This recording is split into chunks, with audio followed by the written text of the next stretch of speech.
The first video game ever created, made by a man named William, he used the technology of his time and he was able to make an interactable tennis experience. It was simple, shoot the ball over the net without hitting the net. But this simplicity also led it to having no replay value and overall being boring. But the idea of an interactable media still remained, and this will become a whole new series of genres.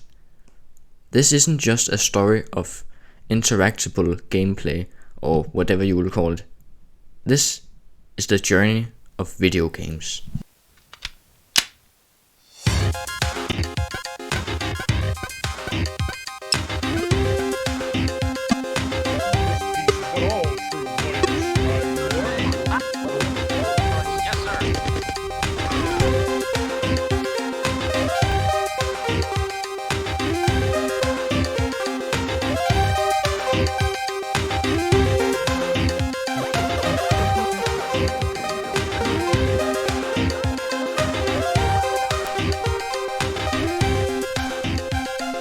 Journey of video games. Part 1. This video will be discussing the time period on screen right now. As I said before, the first video game ever created wasn't that advanced, but it was still impressive that this man got an interactable concept working on a machine. This might not seem that impressive with today's standards, but this was very impressive considering this was from 1947. This is because the computers wasn't that widespread and it was very hard to code on them. This was because computers took up entire rooms, and that is also why that the first video game ever created with a computer would be created almost 20 years later. These projects were also never released to the public, and this is most likely because that the machines that they used were mostly used by military and not accessible to the public. But it wasn't until the 1970s that you would actually see the first video game ever released. This is Pong, created by Atari, who would later become a company solely based on these interactable medias, or as we now know them, video games. Pong was kind of like the first game from the 1940s, but this also led it to having the same problems of no replay value and just being boring. But Atari knew this, and this is also the reason why that they put it in a yellow box and they put it in a room called an arcade. These arcades were usually very big rooms with many games that you could play for money, and then win tickets that you could usually buy all sorts of merchandise, plushies and more. This was a very smart decision, because in arcades you usually just had to pay for one game, and you usually wouldn't play this game as much as 2 or 3 times. And this was smart because you wouldn't buy an entire machine just to play it once or twice. Surprisingly, someone had actually tried to release a game system, but it wasn't that great. It's called the Magnavox, or I don't even know how to pronounce it, but the only things it could play were simple games like Pong, and again, you only play them like once or twice.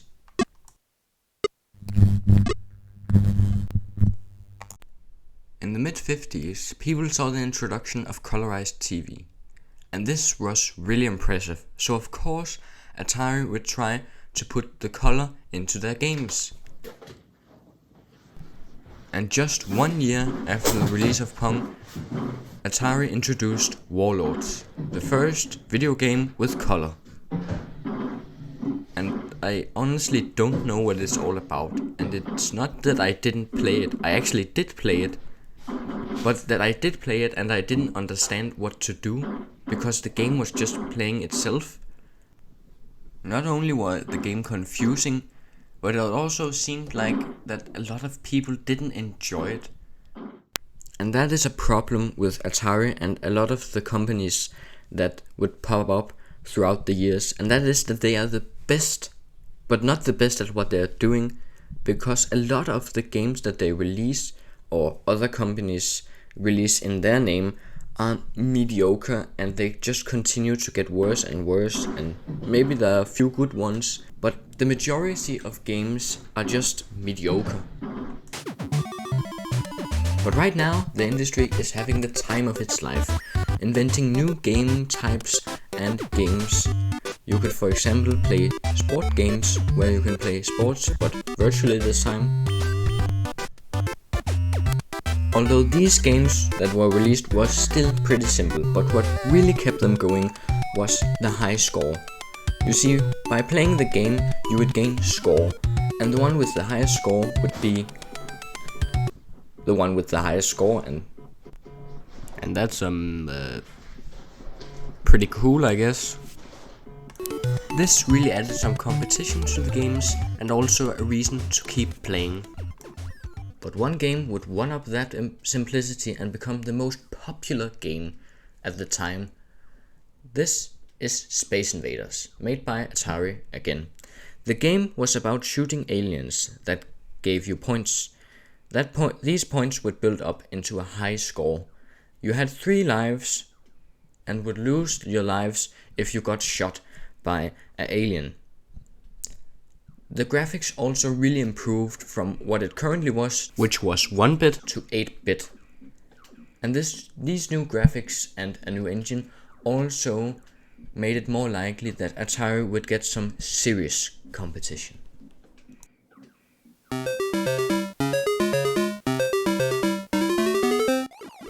And moving on into the 80s, Atari would get competition in the form of Pac-Man, a Japanese game about eating cheese and avoiding ghosts.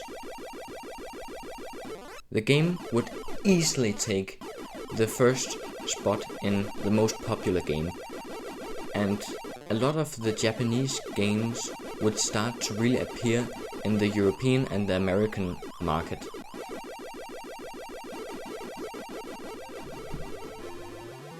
Another of the well-known Japanese games would become Donkey Kong.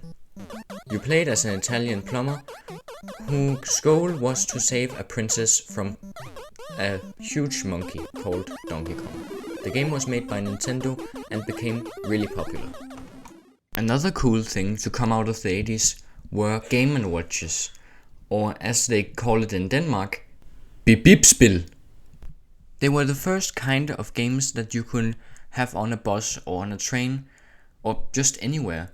And for the same reason, it also didn't have any color and were also really simple. Now, getting all this competition, Atari wanted to play this smart. And they really contemplated about making a game system. You see, one of the reasons that Magnavox failed was that it really had a poor selection of games that you could play.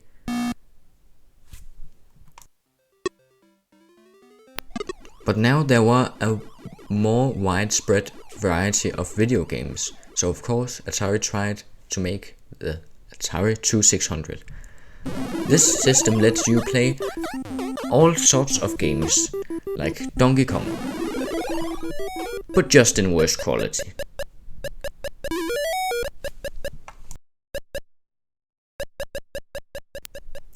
What made this possible were that the games were kept on small cartridges, which meant that you could just insert the game that you wanted to play and then play it without the interruption of needing to insert a few extra quarters.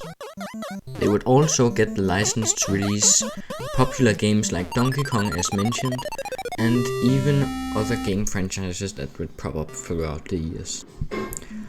There were almost endless possibilities, with companies that would last to this day popping up throughout the years, such as Activision.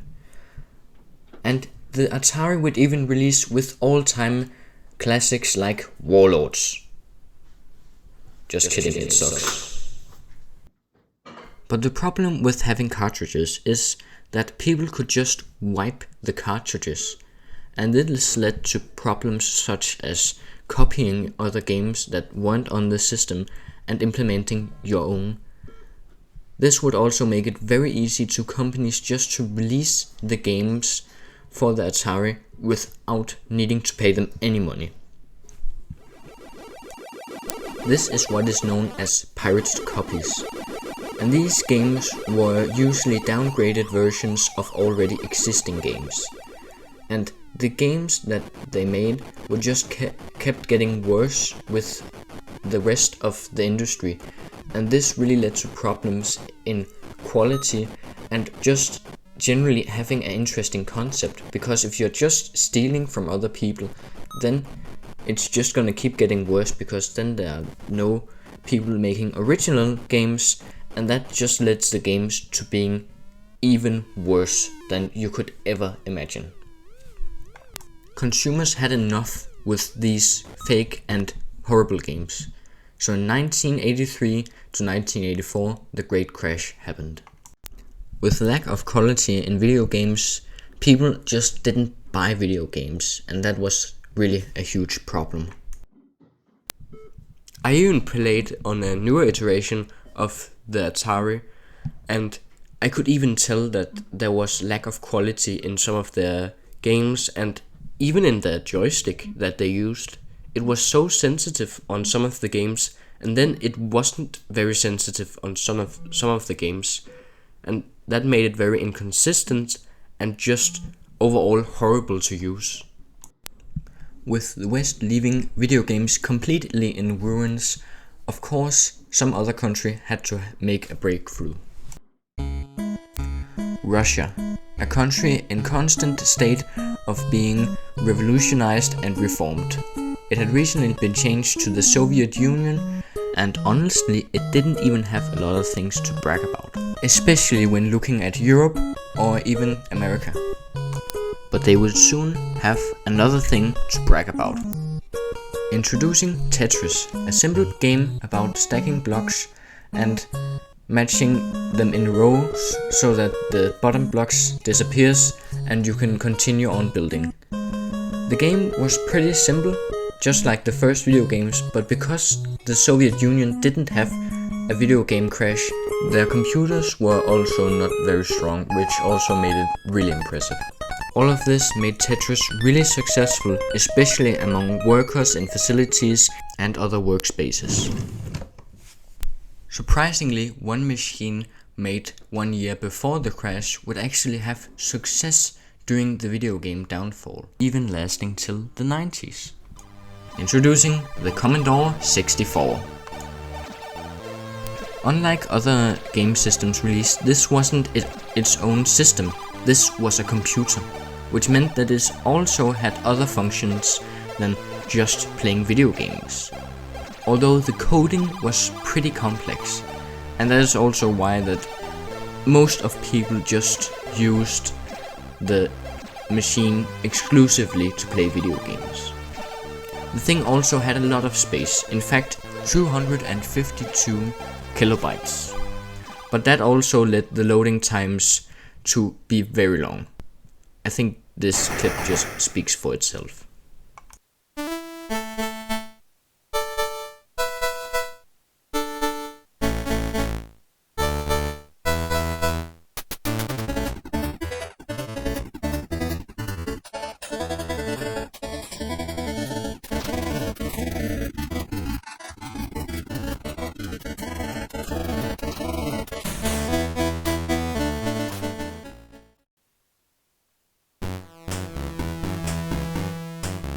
In fact, some of these loading times were so slow that you could literally make a hot beverage of your choice and then return to the game fully loaded.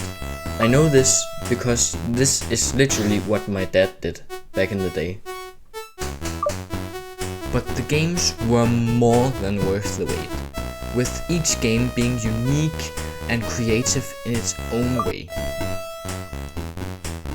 And pirated games weren't even a problem, and that is simply because that coding and making your own game was a part of the Commodore 64. The graphics were also really impressive, especially when you think that this was on one device that you could technically put up everywhere. This space allowed the Commodore 64 to have all sorts of new genres, like side-scrolling shooters where you looked at your person from a top-down view and you moved forward while shooting enemies. There were also open-world style games, which were games with an unclear objective where you had to find out what your objective was by exploring the place. But this space also allowed it to have what we later referred to as cutscenes, which were small movies that explained the story and what you had to do. But this also led it to have a lot of problems, and that was that since the graphics were getting better and better, the things illustrated through video games would also have more genres, and violence could also be portrayed by video games. This might not seem like a huge problem, but video games in parents' eyes are almost exclusive to children or teenagers. And that's a problem because when they look over your shoulder and see you playing this,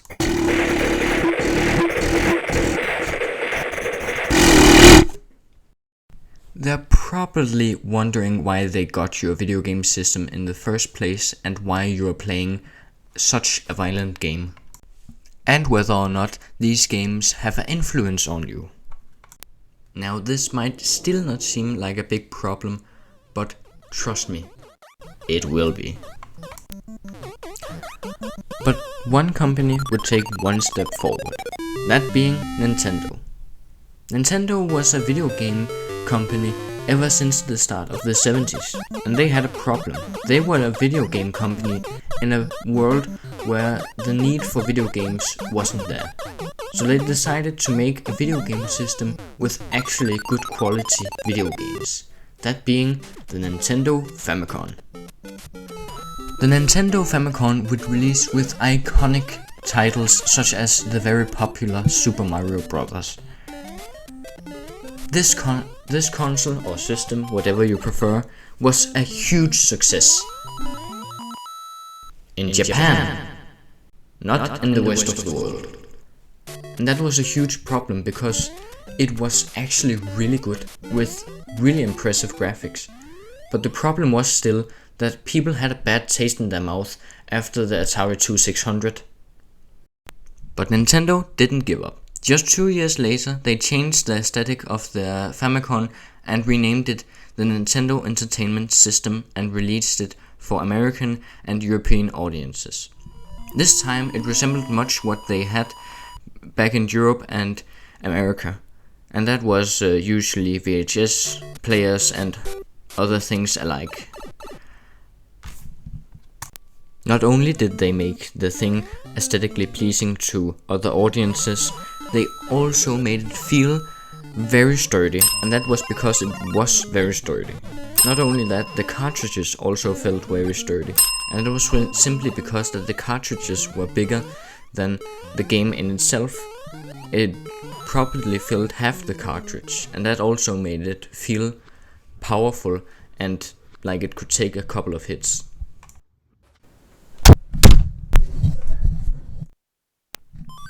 They would also try out new ideas, such as being able to select the level you want to play, instead of just being handed the level that you have reached.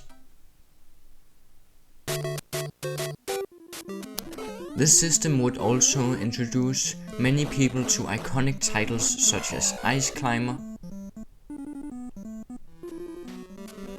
also Mega Man, and also Metroid. Even also introducing open world style games such as Legends of Zelda. But hold on, you might be asking yourself how the Nintendo Entertainment System is achieving these graphics, because the last console we had garbage graphics compared to the Commodore 64. So how can it be that the Nintendo Entertainment System has almost as great graphics as the Commodore 64? And that is simply because of one reason. While creating their games, Nintendo decided to reuse some of their assets that they have used before in the same game. One of the well-known ones are the Super Mario Mushroom and the Goomba sharing the same model. And the Dungeons and Legends of Zelda is literally just the same with a different color. And the entrances are also reused assets. And don't even get me started on Super Mario Bros. 2. It's literally just a reskin of a cancelled game. But does this mean that Nintendo is just lazy and a horrible company? No, it doesn't. You see, unlike Atari, Nintendo really wanted to create something special that they could sell to consumers. The exclusive games were also really fun, and that is also why, for a while, they kept them close to their hands and only using them themselves. Your Majesty. But not always. It has been nearly 10 years since the release of Beep Beep Spill. And this is finally time that some companies try to make a portable video game system. And of course Nintendo would be ahead again by releasing the Nintendo Game Boy. And you might notice that this isn't Game Boy footage and just some very colorless Mario gameplay, which I'm deeply sorry, but I do not own a Game Boy. Hold on, what's this? This is the Atari Lynx, or maybe just a bootleg console with some Atari Lynx footage over it, or just some footage that I already used in a poor quality. But that's not the point. The point is that the Atari Lynx was not very good, and that is mostly because it really relied on previous titles from the Atari 2600, which you already know how that went. Not only that, it had a poor battery life, which was because it needed to have color for some reason, and not only that, it wasn't all that good because it had a lot of unnecessary buttons, and honestly it was very expensive, and you could just buy a Game Boy, which not only were cheaper, had exclusive games, and had a better battery life. And why would you even buy this thing in the first place when a much better console or system exists with better games and just overall better quality? And that was sort of it for Atari. They went from giving us the gift of video games to basically giving us no video games because they were responsible for the crash. But in the end, Atari went out the way that they lived. A very greedy company.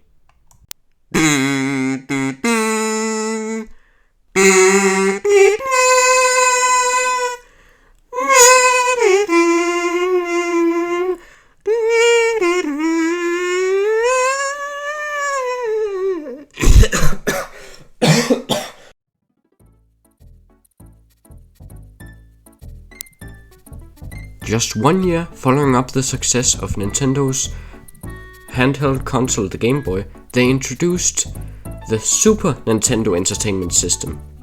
It had much better graphics, in fact 2 times better than their original console. It also introduced lots of new titles to the company and the console itself.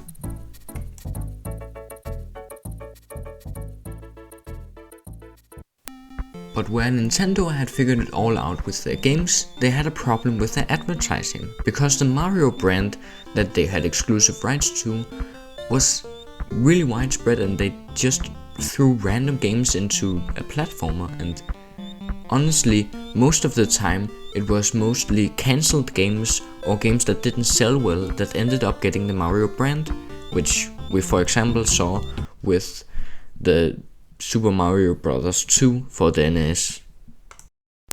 And it would actually take approximately 6 years till Nintendo actually learned this lesson. But Nintendo isn't all alone in this world. We've seen the Commodore 64, we've also seen the Atari 2600, and even in the start of the video we saw the Magnavox, or that old military machine that scientist used. So why am I not discussing the fact that there are other companies trying to challenge Nintendo to become one of the most successful console sellers in the industry? And that is simply because until now, Nintendo hasn't gotten that much competition.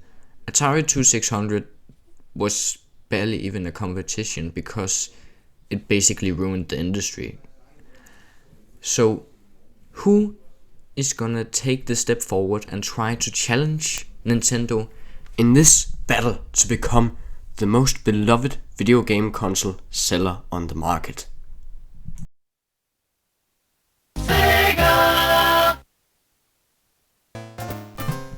Now, Sega's console actually released 2 years before Nintendo, but it was actually in the 90s that they would actually be competition. Sega's new console was called the Sega Genesis, or the Mega Drive apparently if you live outside of America. It's kind of confusing, but it's just a console. I really don't know what's going on anymore. I'll just move on. In the start, Sega was a lot like Nintendo, creating these child-friendly games for kids and teenagers. But here's the fact, teenagers also play video games.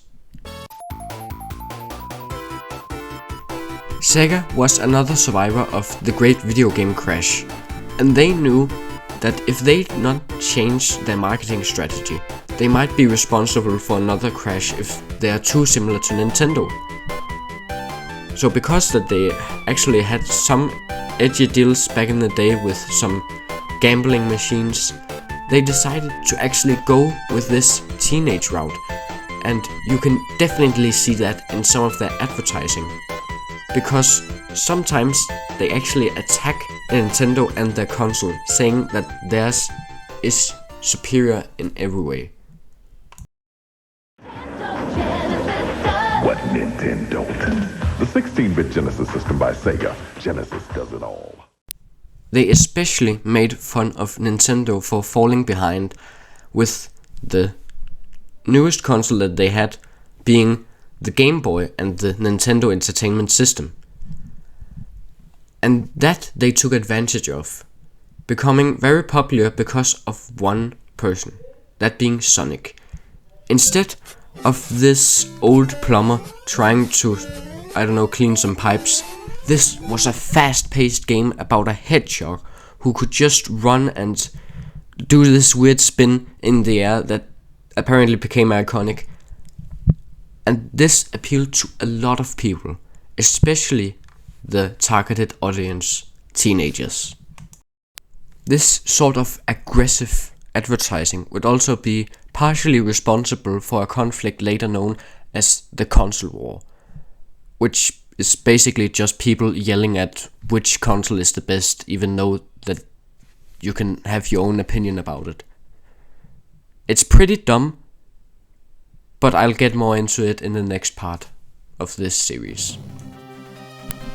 But owning a game console as a company also gave one opportunity, and that is what you want to represent in your games.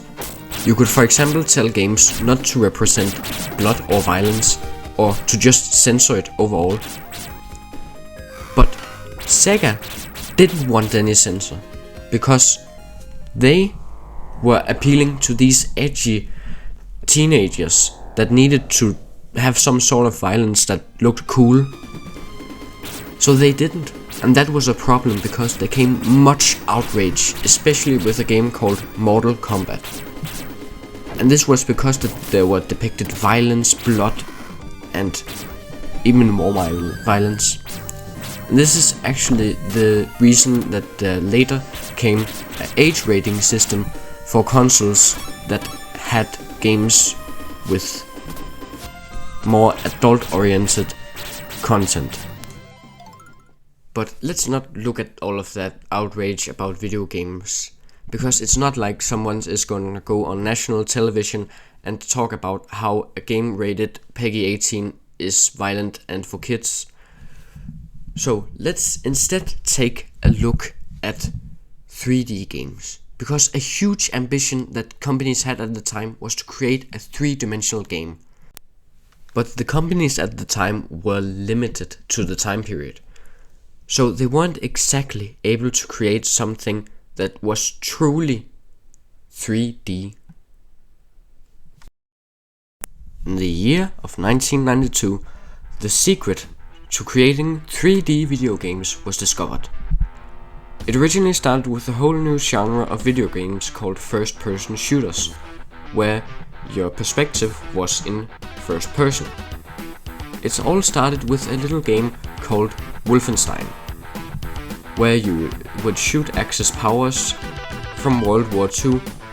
You could also go to the literal depths of the underworld and shoot demons in a game called Doom from 1993. In these types of games, you would navigate tight corridors while trying to either shoot or even avoid enemies. And you might wonder how such gruesome games could be acceptable in this time period when there's just been a whole protest about violent games.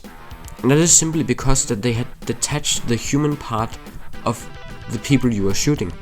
For example, one of them were a faction from World War II which many people despised and still do. And in Doom, you were literally fighting against demons. Like seriously, by just changing up what you were shooting, they were able to create this huge detachment that somehow was able to keep at least some angry parents and some angry critics away from saying that it's too violent and for kids. Now, you might wonder, how are they now able to create 3D games when last time we saw something like this, it wasn't that good at all? Now, let me take you on a journey, my friend.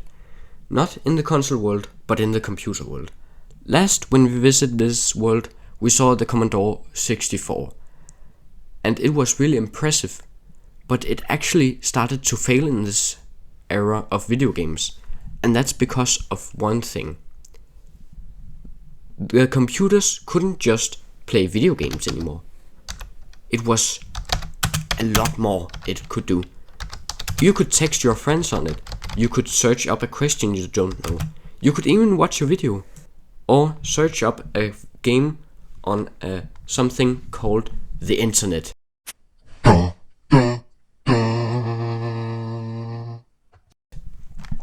The internet created many new possibilities for video games. You could technically now play video games together with friends who are across the planet from you. And that is truly insane. The reason that the games were now able to be much bigger was because that people found out that you could put these code on something called a CD. It's basically a disc that spins around.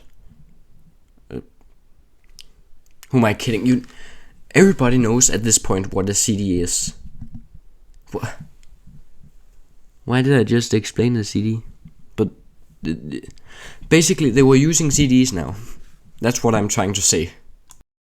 And if you're just that person who wants to just relax for a few minutes, you could play this excellent game called Minesweeper. I'm not entirely sure about how it works, but honestly it's quite relaxing. I've been going on and on about video games for 30 minutes, and this is just a change of pace. I can't imagine anything going wrong in this game.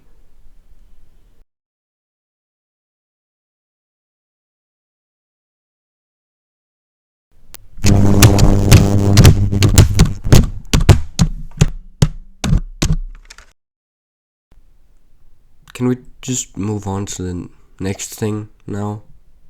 I don't like Minesweeper anymore.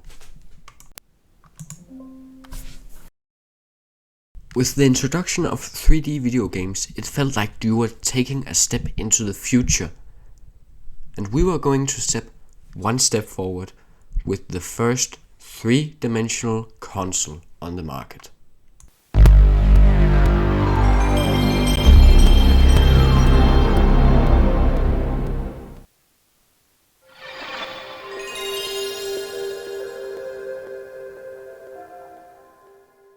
Now Sony was also getting in on the action and creating a new system called the PlayStation. This console was able to play both 3D and 2D games with a wonderful 32-bit graphics. And as I said, it honestly felt like you were taking a step into the future. And because it's the future, it also meant that it needed to have a lot of power, this machine. And because these games needed to be outstanding, you might notice that some of the textures might be a bit wobbly, and that's simply because that the machine was just put to its limits so it could create these incredible games such as Rayman, Grand Theft Auto, Oddworld, Hello. Tom Clancy's Rainbow Six, Metal Gear Solid, and even more. And you'll probably get mad if I don't mention like Spyro or Crash Bandicoot, but I do not own these games. And I know it might seem unprofessional, but at this point this project has taken over a few months, and honestly I'm just gonna move on. Again, sorry, but we gotta move on. PlayStation took kind of the spot of Sega, creating these more adult and teenage oriented games with more violence and less cartoony. And of course there are some games that weren't this violent. There always will be. But the main selling point was the cool things that the console could do. And that's also why that many of the things that they were created for it were made to look realistic and amazing in every single way. Now, just this 3D console popping out of nowhere was a surprise to be sure, and for Sega it was not a welcome one. Because, you see, they had just gained popularity and they weren't just gonna lose it all to Sony. They were actually going to try to fight against it. So they decided on a very odd decision. You see, Sega realized you almost every time that there was a new console released, you had to buy it. And then the older one just becomes useless. So why not make the older one better? They decided on making attachments that could make the game look and feel 3D. And this made a lot of problems, especially with the steering, which was a problem with every 3D console at this point, and that was that they were using arrow keys. And if you've ever tried to play a 3-dimensional game with arrow keys, you know how annoying it is to just get stuck on something. And not only that, they released multiple attachments. And the problem with that was that which one are you going to buy? The Sega CD or the Sega Ultra XD high graphics card or whatever it is? And even talking about it is confusing. Like, seriously, I only remember the Sega CD from all of the attachments. And that just goes to show how desperate Sega really was to stay relevant in these times. But what about Nintendo? You see, Nintendo, they had lived through the great crash of 1983. And they knew that just because you're first does not mean that you're the best. So they immediately got to work on a console called the Nintendo 64. This time 64 meaning 64-bit, 2 times better than the PlayStation. they also created this new invention to their controllers called the analog stick. The analog stick, or the joystick if you want to get more fancy with it, is an invention that makes it much easier to navigate in a 3D environment. But they both had taken a hit, Nintendo and Sega, from Sony's new PlayStation. But the question is just, which one of them is destined to fall eventually?